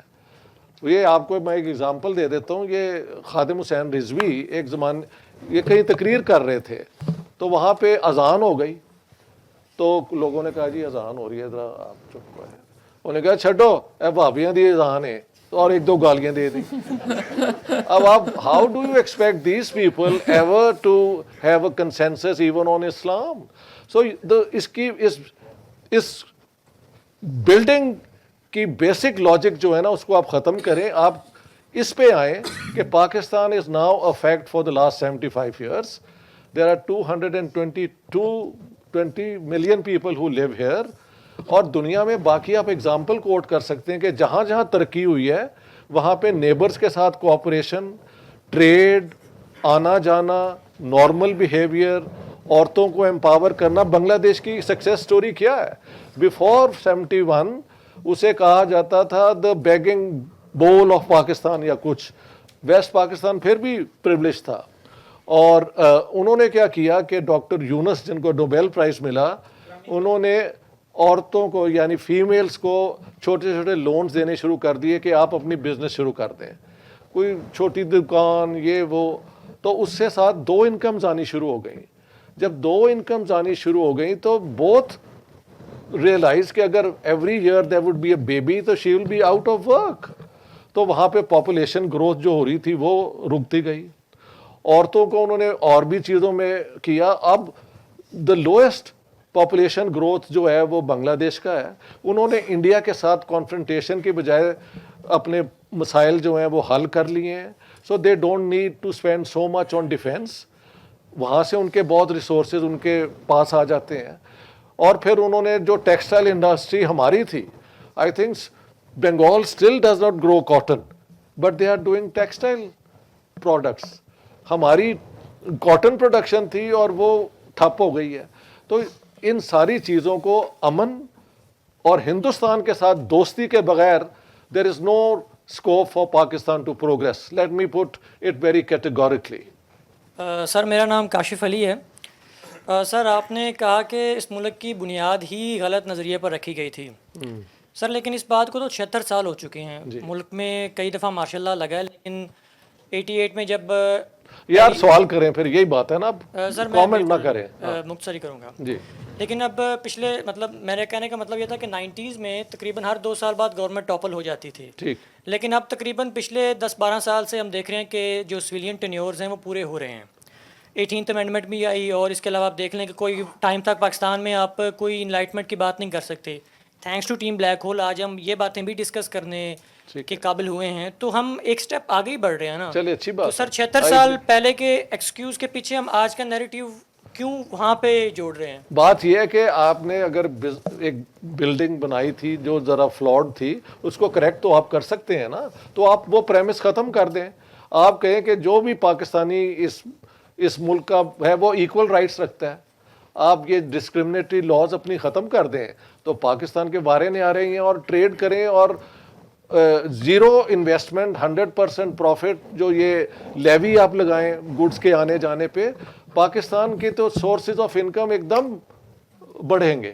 یہ تو دیکھیں نا, چائنا اور انڈیا کی ٹریڈ تو وہیں ہے, ان کی کانفرنٹیشن بھی ہے. اچھا چلے. جو اشتیاق صاحب نے کہا نا کہ بنیادیں غلط ڈلی تھیں, اس کا مطلب یہ نہیں کہ اس عمارت کو آپ ڈھا دیں. اس کا مطلب یہ بنتا ہے کہ آپ اس کی تصحیح کریں, آپ ادھر جو خرابی, اس خرابی کو دور کرنے کی کوشش کریں. اور یہی راستہ ہے جو ہم سب کے لیے کھلا. We can't undo partition. Not at all. Qadir Ghauri میرا نام ہے. 90 سیکنڈ چاہیے. اصل میں ہم ہندوستان سے دوستی کی بات کرتے ہیں, خاص طور پہ سویلین. افواج کی دوستی ان کی ویسی پکی ہوتی ہے. یہاں کے ISI کے سابق چیف جا کے وہاں کے ISI کے ساتھ کتاب بھی لکھتے ہیں, ان کی دوستی بڑی مضبوط ہوتی ہے. ایک چھوٹا سا لطیفہ سنانا چاہوں گا. ایک رنگروٹ گیا اپنے آفیسر کے پاس کہ سر مجھے چھٹی چاہیے, نئی شادی ہوئی تھی, آپ نے یہاں بلا لیا. انہوں نے کہا ٹھیک ہے میں آپ کو چھٹی دیتا ہوں, آپ دشمن کا ٹینک مار کے لے آئیں. تو وہ رنگروٹ گیا, آدھے گھنٹے میں ٹینک لے آیا. تو اس نے بولا کہ کیسے کیا تم نے؟ بولا سر جب ان کے رنگروٹ کو چھٹی چاہیے ہوتی ہے وہ ہم سے لے جاتا ٹینک. تو ایک تو یہ دوستی ہو گئی. دوسرا ہمارا تعلق سندھ سے. سندھ میں بہت ساری چیزیں, کبھی پنجاب کو دیکھتے ہیں نا تو بہت سارے احساس ہوتے ہیں, کیونکہ وہاں گورک ہے, یہاں ہماری ہے گورک بنتا نہیں ہے, سیاح سارے یہاں آتے ہیں. کراچی, حیدرآباد, مطلب سندھ کے کافی لوگ ہندوستان جانا چاہتے ہیں, لیکن وہ لاہور آ کے پھر وہ ہندوستان جاتے ہیں, مونا بھاؤ نہیں کھولا جاتا. اس میں ایک اور فنی سی بات ہے کہ سیالکوٹ باؤنڈری, پنجاب میں بھی کئی باؤنڈریز ہیں, وہاں جھڑپیں نہیں ہوتی. سندھ میں بھی باؤنڈریز ہیں, جھڑپیں نہیں ہوتی. صرف سیالکوٹ پہ کیوں ہوتی ہے؟ کہیں وہ ٹینک والا معاملہ تو نہیں ہے کہ وہاں ان کو کچھ چاہیے ہوتا ہے؟ کیونکہ ان کی ایک اور بھی بات ہے کہ پاکستانی آرمی کی پوزیشن ہے, یہ گیریزن اسٹیٹ میں نے ایکسپلین کیا ہے کہ جموں والا بارڈر جو ہے نا وہ ڈسپیوٹڈ ٹیریٹری ہے, تو یہ اس اینگل سے شاید وہاں پہ زیادہ ہوتے ہیں. اور کشمیر ویلی یہ وہ سارا اس لیے وہاں پہ زیادہ ہوتا ہے. آپس میں افواج کے تعلقات کے جی یہ بھی ہے. ٹھیک ہے. ڈاکٹر صاحب آپ نے بات چیت کے دوران ایک تذکرہ کیا, ذکر کیا ضمناً کہ پنجاب کے اندر ایک سوچ پیدا ہو رہی ہے کہ ملک اس طرح تو نہیں چلایا جا سکتا, تو ایک شفٹ آ رہا ہے. سمجھنا میں یہ چاہتا ہوں کہ کیا یہ جو سوچ کا شفٹ ہے یہ پنجاب کے اندر کوئی پرنسپل پولیٹیکل آئیڈیالوجیکل سوچ بدل رہی ہے, یا جو 40-50 سال میں پنجاب کا جو انڈسٹریلسٹ پولیٹیکل کلاس جو ہے وہ اپنے شیئر پہ لڑ رہا ہے, جو فیئر بارگن کے ساتھ سیٹل بھی ہو جائیں گے اور انشاءاللہ پنجاب کے ساتھ سندھ بلوچستان والا سلوک نہیں ہونے والا. How do you feel about it? I must admit my inability to give a definitive answer یہ بہت زیادہ اسپیکولیٹو ہو جائے گا نا. وی کین اونلی ونڈر کہ کیا ہو رہا ہے, بٹ لیٹس ہوپ کہ کوئی وہی ہو جو پاکستان اور لوگوں کے لیے اچھا ہی ہو. یہی میں کہہ سکتا ہوں. ندیم اقبال میرا نام ہے. جی. Quick 2 questions. پہلا سوال یہ ہے کہ آپ نے بات کی اسمارٹ لوگوں کی کیئر ٹیکر گورنمنٹ, تو کہیں آپ کو آفر تو نہیں ہوئی؟ دوسرا نہیں, اس کی وجہ ہے میرا اچھا سوال ہے. میرا کٹ آف پوائنٹ تو یہ ہے کہ I am a Swedish citizen, تو میرا چانس ہی کوئی نہیں ہے. کوئی مسئلہ نہیں ہے, وہ ہو وہ سکتا ہو ہے, آئی ڈی جاتا. کارڈ نیا بنا معین دیں گے. قریشی بھی آیا تھا, شوکت عزیز بھی اچھا آیا تھا. Quick second question. تو یار انویٹیشن دلاؤ نا پھر. سیکنڈ کویشچن, اگر ہم کشمیر ایشو اور 2 نیشن تھیوری کو ٹیگ کریں 2023 کے ساتھ, تو ہم کہاں پہ کھڑے ہیں؟ یہ کیسے, کہاں پہ ڈیولپ ہو کے یہ کہاں پہنچی ہے؟ نہیں, وہ تو میں نے کئی دفعہ ہم نے ذکر کر دیا ہے کہ زیرو گین ہے آفٹر 4 وارز اور اتنی اسپینڈنگ آرمی پہ اور nuclear weapon. So it's a waste of resources, meaningless ہے. Line of control international border ہو جائے جیسے اگریمنٹ ہو رہی تھی, اور وہ بارڈر پورس ہو جائے, آنا جانا شروع ہو جائے, ٹریڈ شروع ہو, لوگ ایک دوسرے کو ملیں. ہم پنجاب میں بھی اس بارڈر کو ریلیکس کر دیں جیسے یورپین یونین ہے, اور ایک دن وہی ہوگا, یا یہ جنگ کر کے ستیاناش کر دیں گے اس علاقے کا. دیر از نو تھرڈ آپشن. ہاں جی. میرا نام اعجاز شاہد ہے. میرا سوال بالکل سیدھا ڈائریکٹ ہے کہ اس وقت جو اینٹی اسٹیبلشمنٹ جذبات پائے جاتے ہیں پاکستان میں, پہلے میرے اپنے بچپن کے 5-6 سال نکال کے 71 ایئرز میں شعوری طور پر ایک سپورٹڈ میں نے نہیں دیکھی, نیو جنریشن اور سارے جو لوگ ہیں. اب میرا سیدھا سا سوال یہ ہے کہ کیا خیال ہے آپ کے خیال میں ایز اے سوشل سائنٹسٹ, کیا پریڈکٹ کرتے ہیں کہ ہم اردگان کی طرح ہمارا انجام ہوگا اس ملک کا, یا مصر کی طرح موروثی کا طرح ہوگا؟ آپ کا کیا خیال؟ مصر کا کیا اگزامپل ہے, میں نے سمجھا. سی سی آ گیا نا. سی سی. اچھا, ایک نیو مارشل لا آپ کا خیال ہے وہ آ جائے گا یا کچھ؟ آپ کا کیا خیال ہے؟ نہیں, میرا تو کوئی خیال نہیں ہے. میری تو یہ کنسرن ہے کہ یہ ملک گیا ہی گیا اگر آپ اس کو کسی طریقے سے رسپانسبلی ہینڈل نہیں کریں گے. And I will still stick to my idea of the Pakistani best minds being brought together to turn the corner. میں اس election from this state to an election جس میں عمران خان کمز بیک اور وہ بے تحاشا اور یا کوئی اور آ جاتا ہے کہ یہ اپنا وہ ہے بچر آف کیا کہتے ہیں گجرات, تو پاکستان کا پرابلم وہاں ہی کھڑا رہے گا. سو آئی وانٹ کہ یہ ایک پریپیریٹری فیز ہونا چاہیے before we restore democracy in the ordinary sense of the word. Doctor صاحب, میرا نام اقبال جتوئی ہے. جی. میرا سمپل سا کوشچن ہے کہ ایوب خان جو ہے وہ اوپر جا رہا تھا اس وقت پاکستان, آپ بھی کہہ رہے ہیں اور کئی لوگ کہہ رہے ہیں, جی. اور عمران خان صاحب تو بہت کہتے ہیں جی. کہ بڑا سنہری دور تھا پاکستان کا. اوکے. بٹ آئی فیل, میری ماڈسٹ رائے یہ ہے کہ اسٹارٹنگ وتھ ایوب سارے مارشلوں میں ہوا ہے کہ پاکستان میں جو گلوبل لیول پر کور اینڈ پیریفری ہے پاکستان میں وہ کریٹ ہوئی ہے. تو ایوب خان کا دور Pakistan might have gone up for certain areas for certain ethnicities, but if you look at Sindh and Balochistan, دونوں کو اگر آپ دیکھیں تو دونوں جو ہے اس کو پیریفری پر انہوں نے پھینک دیا تھا. ٹھیک ہے, اور اب تک رہا ہے. میں اگری کرتا ہوں. Number 1. I agree. And Bengal. And another thing is کہ آپ کیا سمجھتے ہیں کہ جو 49 یا 51 میں جس کو سو کالڈ پنڈی سازش کہا جاتا ہے, جی جی, جس کے لیے فیض صاحب نے بھی کہا ہے کہ جس فسانے میں اس کا ذکر ہی نہ تھا, وہ بات ان کو بہت ناگوار گزری ہے. جی جی, کیا اس کو بہانہ بنا کر was that one of the pretext of Ayub Khan کہ پاکستان میں جو ہے وہ آرمی کو جو ہے اس کی انٹرفیئرنس جو ہے اس کو انشور کرے اور آرمی کا رول لگائے؟ دیکھیں, could that be one of the reasons and the core periphery also? But let us not deny فیض صاحب کا شیئر ناٹ وتھ اسٹینڈنگ کہ یہ لوگ جا کے ملے بھی تھے یہ اپنا جنرل اکبر کو, اور یہ بعد میں کیونکہ I know these people very closely, انہوں نے ریئلائز کر لیا کہ یہ بالکل ایک بیکار آئیڈیا ہے. So the communist party of Pakistan withdrew its support. لیکن میٹنگز ہوئی تھیں جہاں پہ یہ بات ڈسکس بھی ہوئی تھی کہ we can carry out a coup جو کہ اینٹی امپیریلسٹ ہوگا ان ون سینس, اور یہ اور وہ.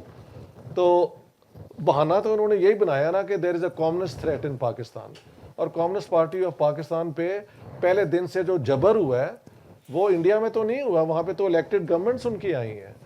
تو اس اعتبار سے یہ پاکستان کے بننے کی بنیادی ہے. آپ ایوب خان سے کیوں, I think it's a convenient argument, it starts with Jinnah. یہی تو ہم کہہ رہے ہیں کہ انہوں نے پیغام بھیجا تھرو اصفہانی کہ ہمیں اڈاپٹ کرو, we will be your front line state. تو Ayub Khan is one man down the order جس نے اس کو پھر آگے پرسو کیا. But this begins before Pakistan is really comes into existence. یار پاکستان کی پریفریز کیپٹلزم میں ظاہر ہے ان ایون ڈیولپمنٹ تو ہوتی ہے, تو ظاہر ہے اس کا مین بینیفیشری پنجاب ہی تھا اور شاید کراچی تھا, اور آپ لوگوں کی گریونسز موجود تھیں اور وہ شاید آج بھی ہیں. So I have no dispute with your position. جی ہمارا فرام اسلام آباد. میرا کوشچن یہ ہے کہ جس طرح ملٹری کو جتنی ایڈ جتنی پاور ملٹری کے پاس موجود ہے, چاہے وہ اکنامک ہے یا چاہے وہ پالیٹکس سے ریلیٹڈ ہے, ابھی بھی جو سچویشن ہے پاکستان کی اس میں جو بھی جھوٹ میرا خیال میں جو اسٹیبلشمنٹ بولتی ہے اس کا نیریٹو بہت زیادہ اسٹرانگ بھی ہوتا ہے. تو جیسے 71 میں جنرل نیازی نے ایک دن پہلے یا شاید کچھ گھنٹوں پہلے کہا تھا کہ ہم یا تو مر جائیں گے یا ہم, اور اس کے فوراً بعد انہوں نے سرنڈر کر دیا. ابھی بھی جو ہندوستان کو لے کر دو طرح کی چیزیں ہوتی ہیں, کبھی وہ ISI کے تھرو جو ہے یا کوئی بھی جو انٹیلیجنس ہے اس کے تھرو وہ بات چیت کر رہے ہوتے ہیں, لیکن پبلک نیریٹو ابھی بھی ہندوستان کے لیے اور ایون فوج کا بھی یہی ہے کہ وہ ہندوستان سے دوستی نہیں کریں گے. تو ان سارے جو ابھی کرنٹ حالات ہیں, جو بھی 47 میں ہوا, جو 71 میں ہوا, لیکن آج بھی ہم جہاں کھڑے ہیں مجھے نہیں لگتا کہ ہجوم اسٹیبلشمنٹ کے خلاف ہے یا اسٹیبلشمنٹ اس پالیسی کے ساتھ ہے جو کہ ہمیں آگے لے کر جائے. تو آپ کو کیا لگتا ہے کہ یہ کیسے ہم آگے بڑھیں گے؟ اب یہی سوال کا تو میرے پاس جواب ایکچولی نہیں ہے. ہم نے مختلف فریم ورکس کی بات کی ہے. ایک بڑا ایک irony I want to present here. June 1947 میں اسٹاف کالج کوئٹہ میں بریک اپ پارٹی ہوئی تھی بیکاز 3 جون پارٹیشن پلان آ چکی تھی and India was going to be partition. So it also mean کہ جو برٹش انڈین آرمی جس میں یہ سارے سرو کرتے تھے وہ بھی 2 حصوں میں ہو جائے گی. تو وہاں پہ ہوئی تھی ایک بریک اپ پارٹی, ہاں جی, آرمی کی. تو کرنل کیا یار ان کا نام, اینی ہاؤ کرنل ورما, انہوں نے کھڑے ہو کے کہا کہ دیکھیں ہم ایک ہی آرمی میں تھے, we were friends, we are still friends, 2 nations are now being born, going to come into existence, I wish you all the best. So انہوں نے پھر وہ ڈرنک پرپوز کیا to celebrate. Major Yahya Khan, a man who is you know in Pakistan اس کو run down بہت کرتے ہیں, but he had a brilliant mind. Major, ہاں سنو تو گل سنو, کدی سن بھی لیا کرو, کدی سن بھی لیا کرو. Major Yahya Khan gets up and says, sir, what is there to celebrate today? Today is a day of mourning. Together we would have been a great power. Now we will begin fighting one another. So he could foresee کہ یہ direction کہاں جا رہا ہے. اور irony یہ ہے کہ جب 71 کی جنگ ہوئی تو وہی پریزیڈنٹ تھے, and as president of Pakistan اور جو آرمی کے ہیڈ تھے انہوں نے وہی کیا جو اس پوزیشن میں ہوگی, لیکن as an independent human being وہ جنا سے زیادہ فورسی کر سکتے تھے کہ فیوچر اس علاقے کا کیا ہے. تو ہاں, تو جو میں بات کر رہا ہوں وہ یہی ہے کہ sooner or later you will have to turn the corner. That's all. Doctor صاحب ریئلسٹکلی اگر ہم دیکھیں تو جو فوج کے ہاں یا اس کے جو متعلقین ہیں, جو ہمدرد ہیں, وہ سوچ یہ پائی جاتی ہے کہ جی اگر آرمی اپنے آپ کو ودرا کر لے تو شاید پاکستان کا وجود ہی پاسبل نہ رہے. وہ خوف ہے یا جو بھی ہے وہ ایک اپنی جگہ پہ ایک حقیقت کے طور پہ موجود ہے. مجھے ایک کامن سٹیزن کے اور ایک طالب علم کے طور پہ یہ لگتا ہے کہ جو پیس آف کیک کی بیسیکلی لڑائی ہے, اور یہ دن بدن جو کیک ہے اس کا سائز کم ہوتا جا رہا ہے, مسائل بڑھتے جا رہے ہیں, اور لگتا ہے ایسے ہے کہ یہ یعنی کوئی مینیجیبل چیزیں نہیں رہیں گی, اور یہ ایسے لگتا ہے کوئی سول وار ٹائپ کوئی چیز شاید لوگ ایک دوسرے کے گلے پڑنا شروع ہو جائیں گے. سو آپ کا کیا اس پہ؟ نہیں، وہ ایک پاسبلٹی تو ہے کہ اگر آپ ڈیلیوری نہیں کر رہے اور سارا دیکھیں نا، ایک بات لوگ تو بڑی دیر سے کہہ رہے ہیں کہ Pakistan is a failed state. اب میں وہاں پہ انٹرنیشنل فورم میں I have to come up with some argument which is different.